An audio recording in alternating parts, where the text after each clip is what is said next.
நமக்கு. ஓகேங்களா? இப்ப ஷெல் சீக்வென்ஸ் பார்த்தீங்கன்னா, இந்த மாதிரி ஒயிட்லயும் அவைலபிள். அதே மாரி இந்த மாதிரி டபுள் ஷேட்ல அவைலபிள்.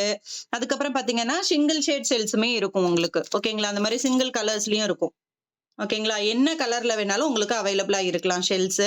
இது வந்து நீங்க லைட்டா க்ளூ அடியில அப்ளை பண்ணி பேஸ்ட் பண்ணாலும் பண்ணலாம். இல்ல ஸ்டிட்ச் பண்ணிக்கிட்டாலும் பண்ணிக்கலாம். ஓகேங்களா?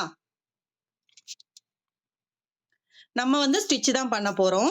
சோ இந்த மாதிரி எடுத்துட்டு ஃபர்ஸ்ட் ஒரே ஒரு ஷெல்ல மட்டும் நான் பண்ணி காமிக்கிறேன். இப்ப நான் என்ன பண்ண போறேன் அப்படின்னு சொன்னா, இந்த ஷெல்ல ஜஸ்ட் அப்படியே ஸ்டிட்ச் பண்ண போறேன். அப்ப அதுல இருக்க ஹோல் இருக்கு இல்லையா? இங்க பாருங்க. இந்த மாதிரி எடுத்துட்டு கரெக்ட்டா வந்து சிஸ்டர் ஸ்டிச் பண்ணா ஆடிட்டே இருக்காதா? நெறைய தடவ ஸ்டிட்ச் பண்ணுவீங்க. வந்து 4 ஸ்டாண்ட்ஸா எடுத்தீங்க அப்படின்னா உங்களுக்கு ஆடாது. ஓகேங்களா? த்ரெட் வந்து 2 ஸ்டாண்ட்ஸா எடுத்தோம்னா உங்களுக்கு லூஸ் குடுக்கும். சரி. ஓகேவா? இப்போ இந்த ஹோல மறைக்கிறதுக்கு நான் சிம்பிளா வெறும் ஒரே ஒரு பெட்டல் மட்டும் குடுத்து நான் டிசைன் பண்றேன் அப்படின்னா, இந்த ஹோல மறைக்கிறதுக்கு நான் என்ன பண்ணலாம்?